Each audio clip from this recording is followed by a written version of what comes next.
Hey everyone, today I'm diving into another hydroponic indoor garden, the LetPot Air 10-pod hydroponic garden. If you ever wanted to grow fresh herbs and veggies indoors without the hassle of soil, this system might be exactly what you're looking for. We'll go over its features, setup, how it works, and of course, pros and cons.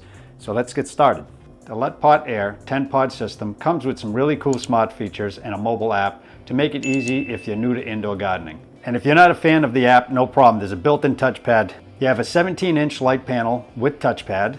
It lets you control the lighting and the water pump manually. Controls the water pump, the brightness, the veggie flower, and the power. It has a 24-watt full spectrum LED grow light, which offers two settings. One optimized for fruits and flowers, and the others for veggie and herbs. In the water container, it has an ultra-silent water pump. This pump is whisper quiet. The pump helps circulate the water and nutrients, keeping the roots oxygenated. The tank is a 4-liter water tank, large enough to keep plants hydrated for up to 21 days without needing any refills. The package comes with everything you need to get started. It contains sponges, a basket kit, germination covers, shade covers, plant tags. You have some light blocking stickers here that go over the pods, and plant support rods. All you have to do is add seeds, fill the water tank, turn it on, and you're ready to go. So let's start assembling it. It seems pretty simple. You have the pump on the inside here with the cord, which we're just going to leave off to the side for now. And I really like this extension for the light fixture. It's got a USB connection. I also like the fact that it's got this little release lever here. As you pull it up, you can hear the ratcheting effect, and it stands up about 17 inches. And to release it, press that button, and it snaps right down, so it's easy to control. Looks like you have settings here. You got 8, 9, 10, 11, 12, 13, 14. So you have about 17 inches total on height of the light fixture. And the way it goes in, you got a D shape here. You're just gonna slide this in. And on the back of this, you have two outlet connections. One for power and one says pump. And they're different sizes, so you can't mix one with the other. The pump will plug in here and the power obviously in here. Gonna slide that in like this until it snaps down, like that. Plug the white cable from the pump right into that slot. Take the top, you get the USB connection, which everybody should be familiar with now. We're all using USB for everything. So it just snaps right on top of that, and again, push down until it snaps, just like that. And then pretty much done. That's your light setup here. Next thing is your cover. So what you want to make sure is that this wire goes into this little cutout here. You want to make sure that that wire does not get pinched. So the wire is in that little cutout. So it should be free to move. On the top here, you have the little rubber cap, and you fill your water up. And if you can see on the inside here, it says max. That's the max level. You also have a reading here on the front, for the max level of 4 liters. So now I'm just going to fill it with water. If you have it somewhere it's kind of tight to get into, you can just release this light, take the light off while you fill it, so it's not in your way.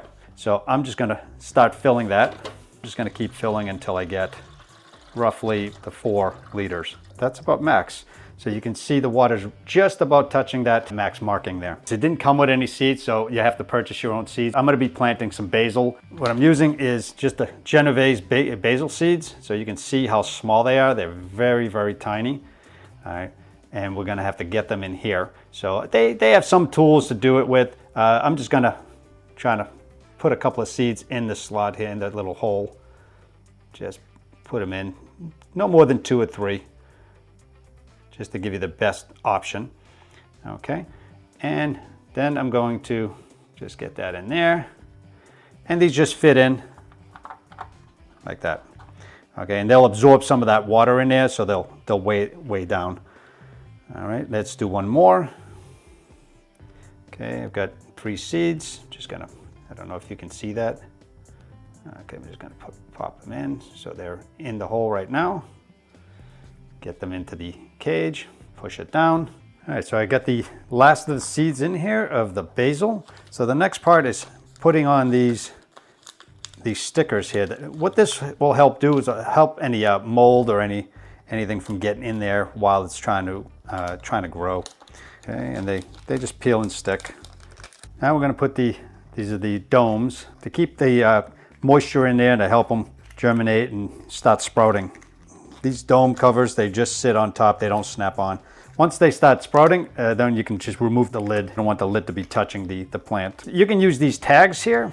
You can just write on this, or I would put a piece of tape on there and be able to just put that in there so you know what's in there. Because I'm using all of the same, I'm not going to put these on there because I know that it's all Genovese basil that I'm putting in there.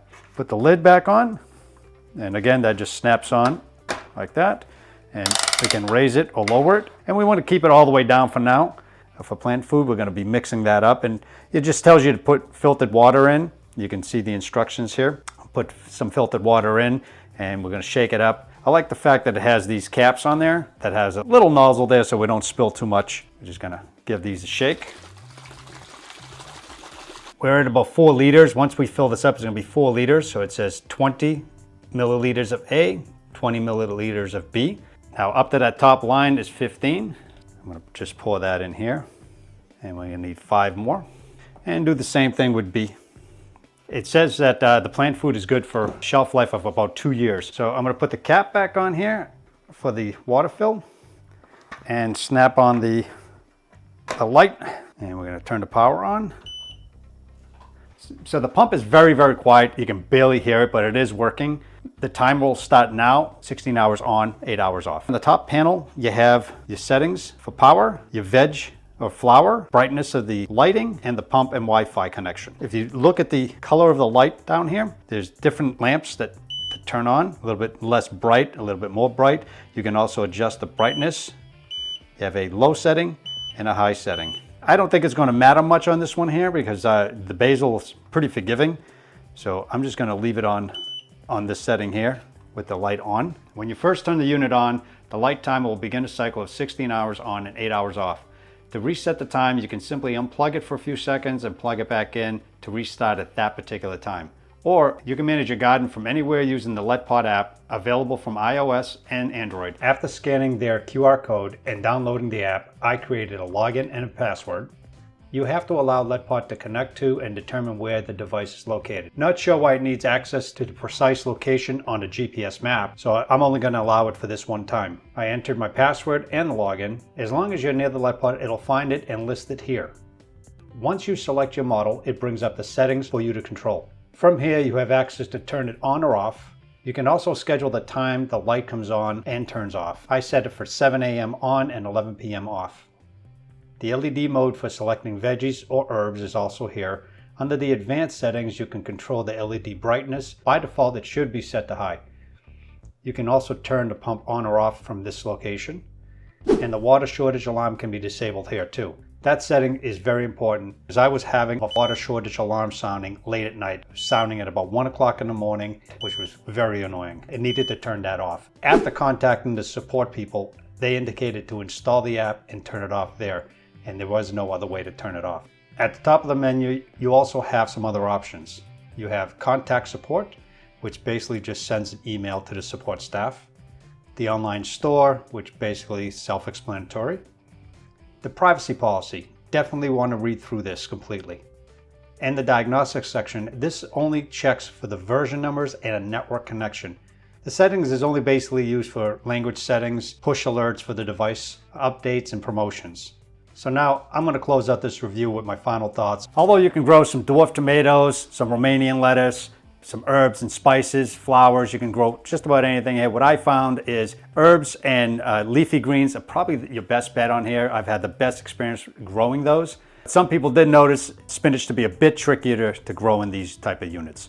But overall, they will grow just about anything that you like, or they can start the growth where you can then transplant them into your outdoor garden. For me, I'm an indoor gardener. Don't have much space on the outside in the city here, so I'm going to continue to use these. Well, I like the fact that it's easy to assemble in the way that the extension arm extends. It's got a spring in there that'll snap it back. It's easy to control. I like the fact that also it has a large tank, 4 liter, almost 5 liters here. So you're going to have plenty of water in there. It could go up to a month, 21 days is what they say that you can go without refilling. Another pro is the pump, very, very quiet. You can't hear it. I've had some of the other units.